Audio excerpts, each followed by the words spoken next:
Yes, a very good morning to you. Ututu Amandabanye and Tata Wednesday. Anya Wichigoni Femme. Good morning, Anambra. All questions I'm not here. A very good Nabwa fam. Mara IJ. Onyenkem. Not with me. IJ. Eki man. Swana ibo onyenkem man igenye breakfast. Yetegu. Ode ma good morning. Ututu abano de ba ya na batu no keku no melo. Ode ma kanye pa tata. Yes. Ngokona ife ọtụtụ ife ya akpagodi tata maka na ife na-eme n'obodo kịta ife enyero tata topic anyị tinye ọnụ anyị je bụrụ na ịkwụsịtụ mgbere mmadụ. No, chelo onye ife ịkwụsịtụ mgbere mmadụ ya bụ International Day Against Trafficking. Ma ife bụ ịtụ mgbere mmadụ mgbe anyị na-anụ akụkọ a na-eme history na primary and secondary school a na-akọla anyị ka esi wee bịa si ebe ibu ndị mmadụ na-elepụ to other countries. Emesịa why na most of these African Negroes na ọkwa ndị esi ebe I mean American Negroes na ọkwa ndị esi from Africa wee bulu wee lesie fa as slaves fa wee nọdụ ebe a wee build their own nation there. And then onwere ọzọ na-akọla anyị ebe mgbe anyị pere mpe bụ na onwe ike ị ga-esi kpaa agwa ka this guy na ha won n'ụtụtụ a family atụ alụ kpara gị aka lee ịghọtago Aka na-elekwa ndị mmadụ. aka na-ele ọ dị mma ngwa ka anyị nabata onye anyị na-anọ ka ọ kọziela anyị ka esi elezi nke kịta. No, our guest in the house this morning, Eukaria Onyemobi. She's the state coordinator, Network Against Child Trafficking, Abuse and Labor, NACTAL, Anambra State. Mwada Eukaria Onyemobi, Norin. Daro hinne. Anyị na-anabatakwa gị. Daro. Thank you. Ịmaka n'ụtụtụ a nne. Aya na amanụ. Oji ga wee na-ashine. Oji do uko. Ọkwa ịghọta. Ịghọta Adịghị n'afịa. Mba no. Adịghị n'afịa. Ịnọrọ nso ma nkụchalụ gị aka. Kamera adịkwa m ojii kamera na-agụ ma ifu m ọ dị ka ndị ọcha. Otu o si Ịdị oke. Daalụ sọ. Adị mma anyị na-anabatakwa gị ọzọ. Nwede background anyị nye maka ile mmadụ anụ. Ebere si na aka na-ele eziokwu. Egwu no.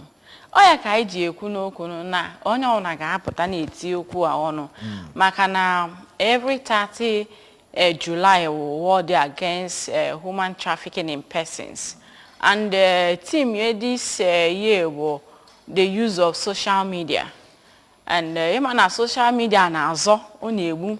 So the theme this year was ka onye si use social media recruit ndị mmadụ ka anyị sikwa otu anwa sikwa ya na-agbasakwa ozi ọma na social media maka na ọ bụrụ na through the social media a na-enwe a lot of campaign from different aspects. Ọ bụchakwa ọsọ anyị nwane awụ CSOs na activists concerning ụmụ ihe mgbele mmadụ ma ndị media unsochakwana ya ma ndị ọwụna na-eme mba ndị ọwụna na-eme ihe onyonyo kwesịrị ị na-eme the campaign na social media maka na also na the team the use of social media ka ụzọ ga-esi prevent here this team this year ka enwe ike ịbịa na-agbasa dị ozi ọma na social media amara one maka so nwee ndị ọlụfa wee bute laptop a na-apị ịbịa na anyị nwere visa ebe nwa ịbịa house dị ya unu dị ya enye gị ọrụ onye ekwu mgbe niile were na most times na ha na-end up na prostitution nke ụmụ nwanyị. In fact 3 days ago nwere somebody nọ na-achọ sense so mụ na ya ahụ ọ na-akọwara m na mgbanwe niile m afọ ya na ọ ga Dubai so ọkwụgide ihe ọ na-ekwu na-asị ya kekwanụ ka unu awụ the victim onye abịa ka unu help anyị karịkwanụ this campaign as a volunteer ka ha na-akọwa maka na agụnwa mere ya experience pụtakwuo ọ ya ha abụzi n'ọmụsị na onye ọ ma ekwu na-ekwu ịghọta maka na onye ọ ma ekwuo onye go practical experience maka okwukata ihe ọ na-ekwu na-asị ya kekwana ihe a ga-eme n'onye abịa ka anyị tike aka ọnụ ka a gbasakwa n'ozi ọma olu onye ntị olu onye azụ onye ọ na-anị ya ka ọ ghara ịwụ n'ọsọsọ ndị CSOs and na-eme and o nwere ihe nchọrọ ikwu achọkwa m ikenekwa na ABS ka m jiri ohere a kene ABS ha na-enye anyị ohere ka anyị bịa mgbe niile kwuo maka trafficking, abuse and illegal migration. Ana m ekenezekwa unu chọkwa iji ohere a na-asị dịka anyị nwekwa new government Professor Charles Sisi Soludo yes nwoke dị oke ghọta ihe ndị mba ofesi ghọta ihe partnership because this ọgụ ha na-anụ ọgụ ofu onye agaghị anụ so ana m ejikwa ohere a na-asị ka this new government mana ka ha ga-esi mee ọrụ partnership ka enwe ike imekọ ya ọnụ maka ha na-ekwusi na anyị ka ọma mmiri ọnụ ọgbọ ụfụfụ all hands will be on decks. Thank you. Mago anyị na-ekwu maka ife trafficking na biko kọwara ndị be anyị kedu ife bụ human trafficking maka na a lot of people ama nghọtasị ọfụma ife bụ human trafficking what exactly is human trafficking ka ife ọ pụtara ihe ọ pụtara bụ o nwere ndị maka ọ dị iche iche o nwere ndị wụ ya ndụ mgbele mmadụ abịa sị gị na onwe ihe a chọrọ ịma na internal human trafficking dịkwa internal human trafficking internal human trafficking na n'obodo anyị kịta enwere ike si Ebonyi kpọta mmadụ onye ahụ ejiri aka ya kpọta onwe ya si na ka ọ bịa gbaa mbọ maka ọ bịazie ịgba mbọ nwee ike ịma na ụwa nwee ka ọ si adị ọ bụghị ịkwadoro ya eme na ị na-aga ị na-atụ na-echenji ọ bịazie fụ na ọ bụghị ihe ọ tụrụ n'ọda ka ọ na-eme nwee ike ọ gbakwuru mmadụ ka ọ nyere ya aka maka na onye ahụ afụgo n'ọdụgo desperate ọ bazie deceit o si onye ahụ pụta ihe n'akụkụ si oke na ọ ya enyere ya aka from inyere ya aka o tinye n'ihe ụdị ọzọ most times from inyere aka ahụ o si ya na ọ ya emere ka maka na onye ahụ chọrọ ịgba mbọ ọ pụgo n'ebe ọ nọ bata ebe obodo ọzọ enwere ike end up na prostitution from that process edeceive gị ọ ya ha amazi ihe ọ ya eme and uche ya ha adịcha then some wụrụkwanụ na ha ji aka ha bịa fụ na ihe adịghị mma na ọ chọrọ ime ya mana the most important thing bụ na anyị na-alụkọ with ndị NAPTIP like NACTAL anyị na NAPTIP na collaborate enwekwara task force na Anambra State like NAPTIP they persecute they arrest mana anyị nweta we hand over to them they now do the persecution and all that so this okay unu na alụ debe I what is the partnership with NAPTIP like? Okay, I want the NACTAL, I want on a state, and I na locally all on a community, a lot of PGs, women leaders, and they were hamai, or they have me, hamwerike, or Makanande NAPTIP kind of better, but Hana look all of her. So I want what I know about before the NAPTIP. Yes, Hakabia, but before yes, like a year plus. Okay. Yes, Manote go. A federal body. I want a network. Network like in NACTAL is a network. I know your protocols. I know all states. But a NAPTIP a federal government. I know establishments. Yes. Network. What does that mean? Network means all the CSOs, all the NGOs are part of it. Okay. Or a personal thing, you know. Okay. So now, all in Anambra, I for they will work hand in hand. It's a teamwork. Only come now when corner. I want because I now carry community activities. So I with a statement will transfer to them, then take it up from there. I find na akpa n'ụtụtụ a bụ ife metụtala anyị ọfụma ọnya ka anyị gbasaka ibutu onye ọfụma anyị na prọfesọ Chukwu Emeka Jaja Nwanebo bụ aka anọkwa n'ụtụtụ a na-akpịa with Eukarya mana onwe kwesị daptalụ prof bụ head of department of political science na Nnamdi Azikiwe University Ọka onwe kwesị daptalụ ya n'ụtụtụ a bụ na o meeting was up so anyị na Ngozi wee kpabazi anya n'ife anyị na-ekwu maka ịtụ mgbele mmadụ from level niile ma nke a na-esi from med ma nke a na-esi a na-atụ from ibduje obodo oyibo and all the rest of things. Now UK, I want to come in ndị nke na-aga bịa is na n'ụnụ nwa na-enekwata anya ma ndị nke local basis kedu kwa na ọ bụ na mmadụ wetara report na maka ndị nke na-akpọpụ ụmụaka from this place kpọjebe fa different countries of the world ka fa jee lụọ ọlụ ma eluzi ọbụna like you said ịgba akwụna na all the rest of things ka a na-eje ime ma ndị na-eje harvest organ and a whole lot of things kedu ifu na-eme about it ihe ijubom before nsị ka mbido wee internal nke anwa wee internal ije mba ofesi n'ụzọ mkpuke wụ na ọya ka anyị ji ekwu na ekwesị onye chọrọ ije mba ofesi oje ebe oje like ọbịa akọwarị ofuma maka na ihe kpatara na ya na a lot of ndị be anyị che na ọka mmadụ mana anyị na-akọwa na-asị onye na-eje asịkwuho mmadụ eje na nọọ ịgawa safe and orderly migration were akwụkwọ zuru oke wee jebe ka a ghara ịchụgo fọm unu enu chụgharịwaga ọ bụrụ na ndị be anyị na-eje mba ofesi n'ụzọ mkpuke ma ọ na-emegu deceit or something anyị na-ekwu ka ha na-break the silence maka na ọgwago the real story ịmalụ na onye iyi ejide aka wee persecute ịmanụ ya with the greatest challenge breaking the silence speaking up. Why do you think they don't speak up? Because sometimes I think ignorance and there's most times ọ na-abụkarị ịma mmadụ dị iche n'iche mmadụ dị iche n'iche onwe ndị na-ekwunu mmadụ dị n'iche n'iche due to ụfọdụ ga-asịkwa gị na ọka mma na ọtara afụfụ dị a chefuzie ọya ka a na-ekwu na ihe nwa niile a na-emekọcha the bottom line was state government. Ọ ga-asị gị na ọ tala afụfụ de kama ọ ga-anọ ebe ata afụfụ ọ nọ ebe a wee mana fa marọ ife dị na o nwere organization m belong to a na-akpọ Mediterranean Foundation for the Survival of for African Migrants. Okay. Ifu ụmụaka be anyị na-afụ n'ụzọ adị mmadụ 20 wee pụọ ama elu ịbụọ balụ Europe ịpụzi afọ ozu mmadụ a na-ekwu ekwu na mmiri so akọwalụ gị ife ọfụma iwe nwee ike wee ịghọtago so ọ bụrụ ije obodo oyibo bụ isi maka anyị na-aga ọ dịka nwa join line. Ụtụtụ ọma. Good morning. Hello? Yes, good morning. Good morning. Kedu afọ anyị ka ebe isi? Nna m biko reduce the volume of your TV set. Hello? Biko reduce the volume of your TV set rather biko.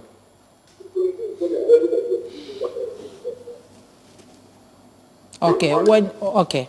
Sorry, you are taking a lot of time. You can call back, but before you do, just make sure that you turn off the volume on your TV set. Otherwise, the man is fine. The government has to be involved. Or we see sepunte, making the environment enable for the youths, and let them start inculcating some activity in our school, catching them young, like second, even primary school, catching them young. When we guest speaker yesterday, do make graduation. A little child who catalog na my community, it was so amazing. On any news in Igbo, just some part of them showcase a lot of talent, and if you can catch them young, start educating them. Na ijembo fesi abochaho, it is not greener, but kai bido n'oge. We na achịkọ mana skill mmadụ inwe skill personal skill dị important ọ bụghị na-eje mba ofesi some of my brothers did not even smell Lagos but they are doing well. The most important thing, let the parents bidogodo n'ụlọ before the government maka na ụmụ ihe ndị awụ a training ọ bụghị ofu onye gọọmenti mee nke ya parents eme nke ka ụmụazị wee na-eto n'ụdị awa maka na nwatakịrị ito nwee the right information on time ọ bụrụ na m do IT specialist that by the time m ga-agbagonite ndị too well settled na-enweta ihe small it's not ọ naghị akwụsị mmadụ ịgụ akwụkwọ ebe I have a lot of skill that I do enwekwa m NGO I do a lot of things so that ụmụ ihe ndị a na-eme parents go do nne na nna ebido from ụlọ maka na ụfọdụ n'ime ha na-agbapụkwa wụkwa maka nne na nna Okafọ butere mmanya jeep mee nka you know, a lot of pressure in 100 or more than 20 can withstand such pressure, absorb it. So most times ụfọdụ na-asị just to impress the family or the friends ọkwa ike a mmebute ike a na-eme n'ụzọ adịrọ mma. Apart from advocacy, kedu ife ndị ọzọ unu na-eme to stem the tide of human trafficking? We do a lot of because before you can email all these things, people need to be aware. When people don't have the right information, they don't know it. So I will do a lot of sensitization, community engagement. Community will go to a lot of communities because all the rural area, now some people do learn it, you might not really lure them into it easily. Or may your batanya try make up all way. Ma this rural area wonder I say apopota munda never carry abuse. You kunwa I na ekukwa nwa maka no when do parents agaha azụ nkanwa otu nwata otego nke adị nkanwa dị inevitable ndị kulu anyị mụ nwekwu ndị nku ndị kuru mụ ndị nku so all these things are inevitable but the point is that preventing measures if obodo ọdịrị fame kelebe ya gbakaga report things like that. And if they report to you, what next? Yes, we take a statement and from there we take it up. Yes, the police has to be involved, NAPTIP has to be involved, or when the Ministry of Justice has to be involved. So yes, nke luo ebuje na table ogade. Wasara itu Mgbere ha na-ekwu maka ya. Any linkage or collaboration regarding organ harvesting? Makana a case on ground, of course, which everybody knows that had to involve a top politician in Nigeria. To the cases from the guy being not up to age, you know, to travel outside the country for such acts. So now they are not looking at the age and looking at the situation involved. What is the relationship between Mgbere and organ harvesting?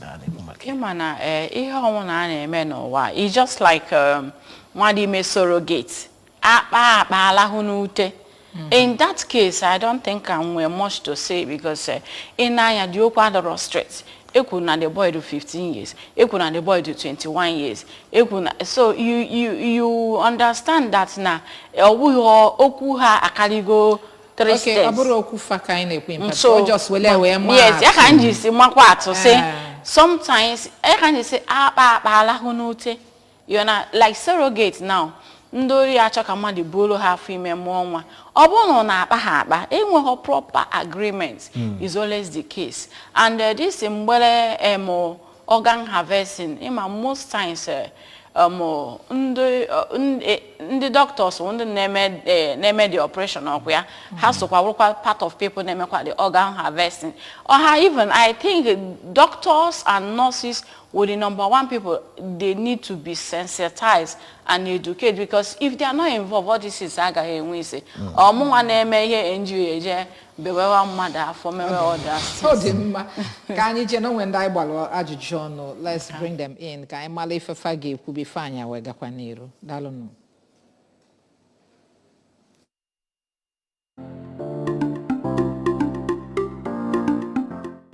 Ndị gọọmenti ga-etinye anya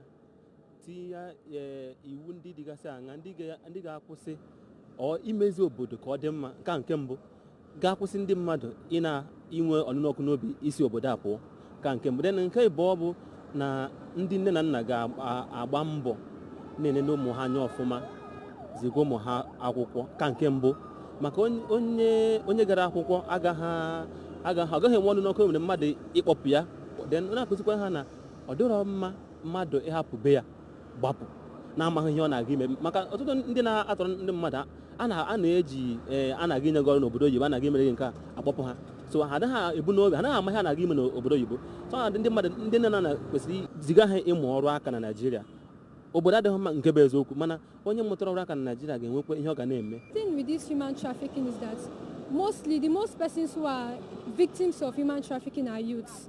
Now the thing is, most of them, they get sold into the idea.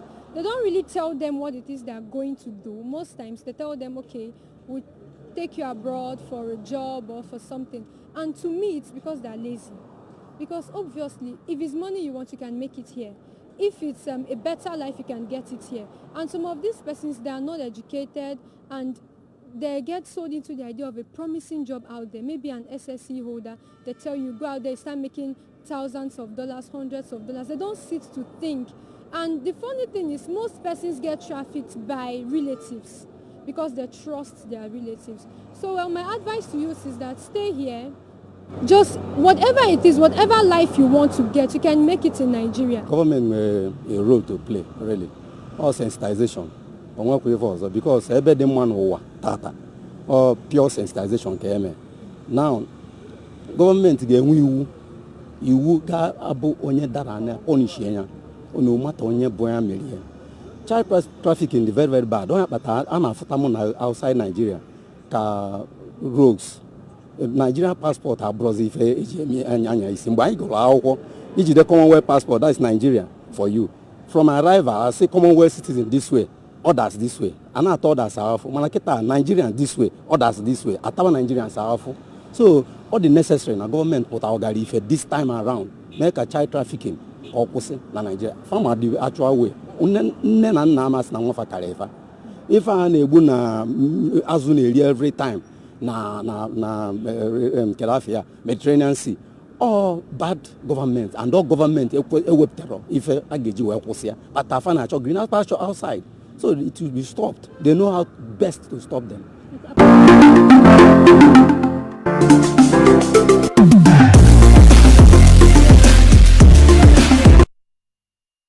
Anabatakwu n'ọzọ anyị ka na-ekwu okwu ịkwụsịtụ Mgbere Mmadu n'obodo a and ka o si gbatakwụlụ kịta anyị anọzugo agwa nga na anyị kwesịrị ide ịbụọ wee nọdụ tata onye nke ịbụọ abatago ọ Prọfesọ Chukwuemeka Jaja Nwanebo is the head of the Department of Political Science, Nnamdi Azikiwe University. Prof, we welcome you this morning. Thank you very much. Good to have you here. I'm so very sorry to be late. I was hurt by the traffic. Yes, at the popular Goodway Junction. Welcome, sir. Welcome.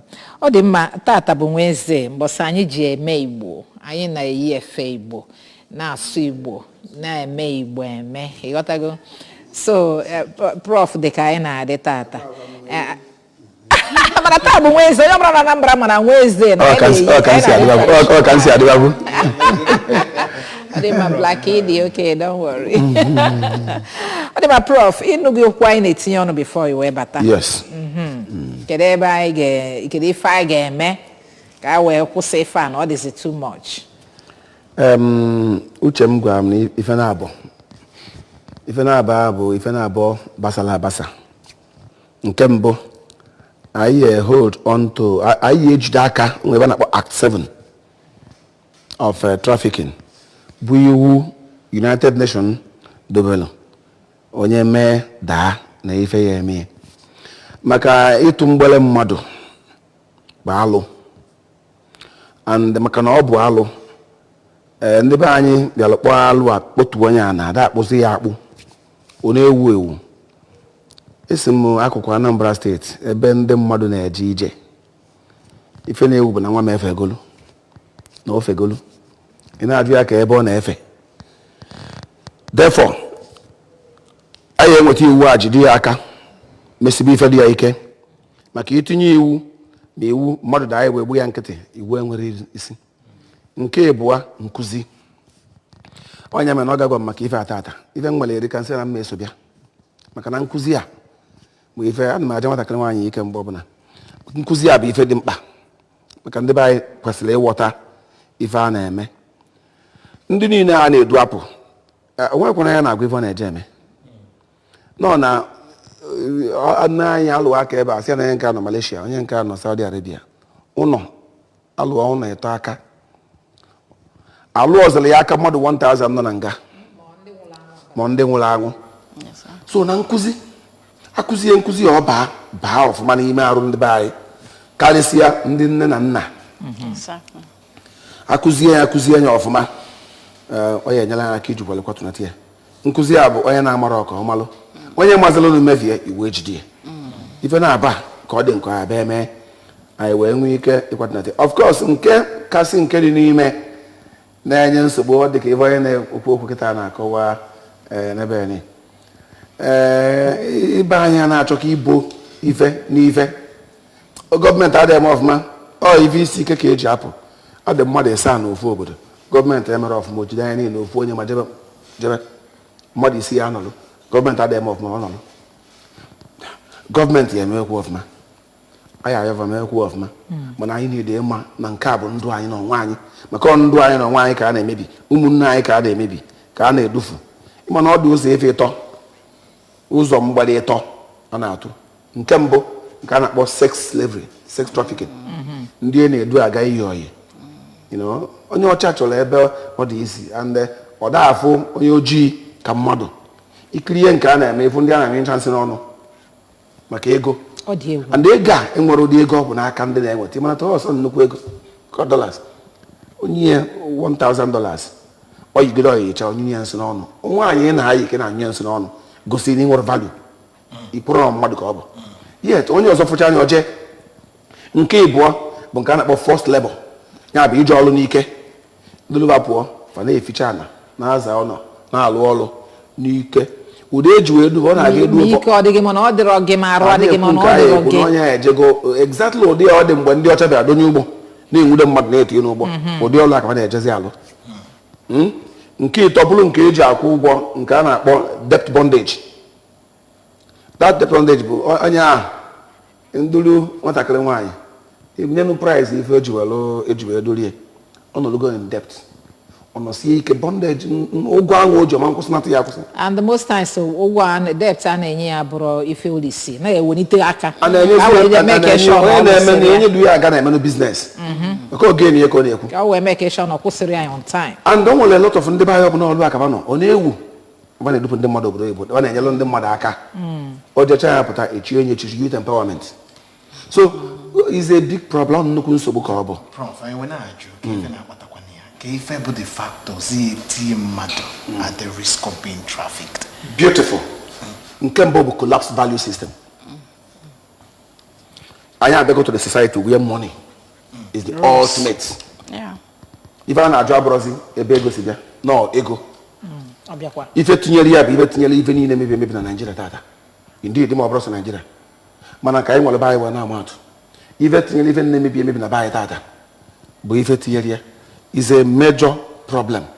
Onye ọbụla na-achụzi ego na anya n'azụ anyị enwere ego mmadụ na-azụ afa na Nnewi ife ka ego na Nnewi anyị ga-echetazi nke ahụ ya bụ nke izizi mma ekwukwu na ọ bụrụ na ọchịchị obodo na-aga ọfụma people nwe va na-alụ maybe na aka agbara ọfụma ife ọ na-aga ome adị m alike. Hello, please turn down the volume of your TV set. Biko, we're not playing you. Turn down the volume of your TV set. Can you when I know if you do. So if ọ na-aga eme njide aka na ọchịchị obodo na-adịrọ mma mmepụnata mana ọ bụrụ na ife ekwesịghị ime nọ mmadụ na ezinụlọ na nkụzi na mmụta obodo na ụdị eji eme ife dị gọọmenti ajabara njọ tata. Of course. You know, but the point bụ na ọ dịgo n'ike ndị edu eje bụ ndị na-enwere ike ịpụrụ onwe ha ndị na-apụrụ onwe ha. Do you know that in this world today, between 600 to 800,000 persons are trafficked annually? It's on record. Between 600 to 800,000 are trafficked annually, all over the world. You know, so it's a major problem. It's a fundamental problem. Why is worse in sub-Saharan Africa? But the level of poverty determines more the hemorrhage of people. Sorry, can I ask you na ejekala aka wee na-ekwu ndị na-apụkalị maka onye nọ biye ụdị a nọ na mma na nna alụ ọrụ oyibo mara ife nna alụ nwa m nwoke ahụ ejere ọrụ Mgbere maka na site n'ụtụtụ na nna akụziri ya na ife ka ego dị anyị kụziela ụmụ anyị na nwere ife ka ego ụmụ anyị ama nkweje ọrụ Mgbere value system ije bụ kịta ife ụmụaka nọ na JS2 JS3 enwere fonu smartphone, Android phone. Gịnị ka o ji eme? So from day one, ọ malobogo no value no even na-eme. Good morning. Hello. Good morning. Ụtụtụ ọma. Ụtụtụ ọma. Ọ dị mma nna m. Kedu afọ anyị ka ebe isi akpọ anyị? Mụnwa bụ Dr. Walter Ezanata. Esi m ọka akpọ. Daalụ nne ezigbo onye ọka. Gaa n'ihu. Yeah, Dr. Walter Ezanata. Esi m ọka akpọ. Sorry to interrupt the prof. Na-ekwu okwu. Prof, you are just hitting the nail at the head of them. Hammer. N'isi.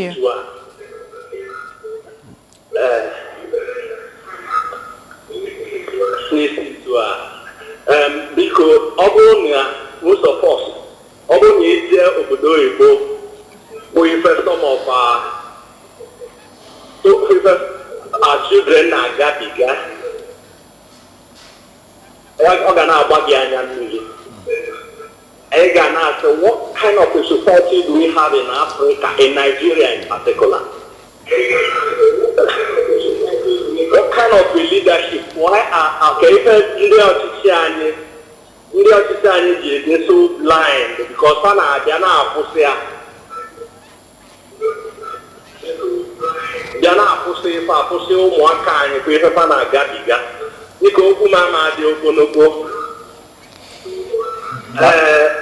the thing is that some time ago I had champion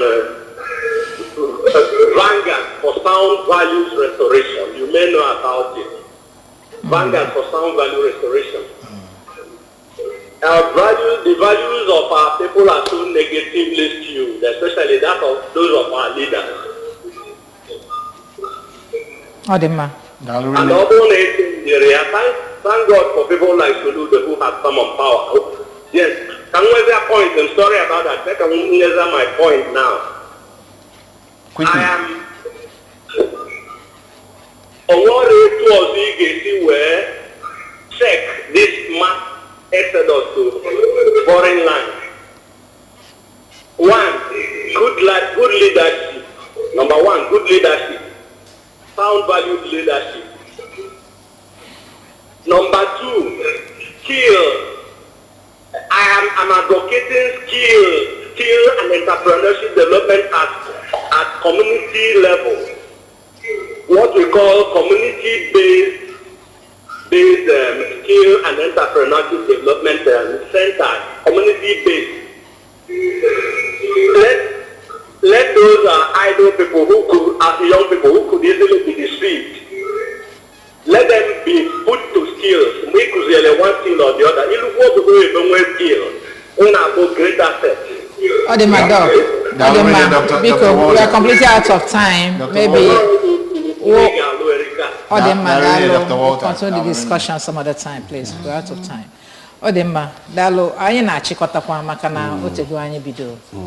Biko, UK biko, kedu just ihe nchọrọ itinye n'okwu a bụ na ịma na ihe for the past 3 years anyị na-aga community to community due to abịa na Anambra ihe na-akacha enye anyị nsogbu labor migration, and abịa na that labor migration ihe afụ ụfọdụ like this year onye bịa kọtara m story na-asị ya nwanne gị nke izizi je nata no for okay it's not 4 years nata mpagala na ọ naghachikwa and no ni omere ofuma obanga no 10 years wee pụta. So this labor migration anyị na-ayọ ka ndị leader anyị nyere anyị aka ka enwe accessible ka enwe so many accessible things like almost soft loan for small scale industries. Skills are important. Makana ihe no ihe na-enyere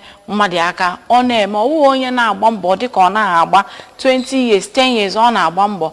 And our narrative have been changing na Igbo ka anyị get back to our drawing board ka ndị nne na nna nwale ha ga-eme maka our value system maka na ina young people nwoke nwaanyị chọrọ ego mbute ọdụ for ọsịsọ. Daalụ. Thank you very much. That's Eukaria Onyemobi, State Coordinator Network Against Child Trafficking, Abuse and Labor, NACTAL, Anambra State. Thank you very much for joining us this morning. Thank you. And Prof. Wanibo, please, just one word before we go. Well, even the Kubo, on your banner, well, I need the might have the sign. No, maybe. The malo sign, report to Aya. A report to Anya, Kawario Wanine. Chema ki for be by any me from the ordinary. Gwandio Yigi, Kawasianya, Basozi, Nyalaka, na Etumbole Mmadu, na Afiuru ndi Ochazumbo, Afiuru Akaenaya, Mbole Mmada, Aikaya, Kalian Kavio. Odema, Dalo, Professor Chukwemeka Jaja Wanebo, Head Department of Political Science, Nnamdi Azikiwe University. Oka, thank you very much for coming, sir. My pleasure. Yeah, we must go, Ebere, we must go. Yes, we must go. It's breakfast time, man. The banya dollar in there. I found Onyo Lili Tabu Wednesday. Dalo no. Because when on your lie, I found Bijama. Chupu Gozino.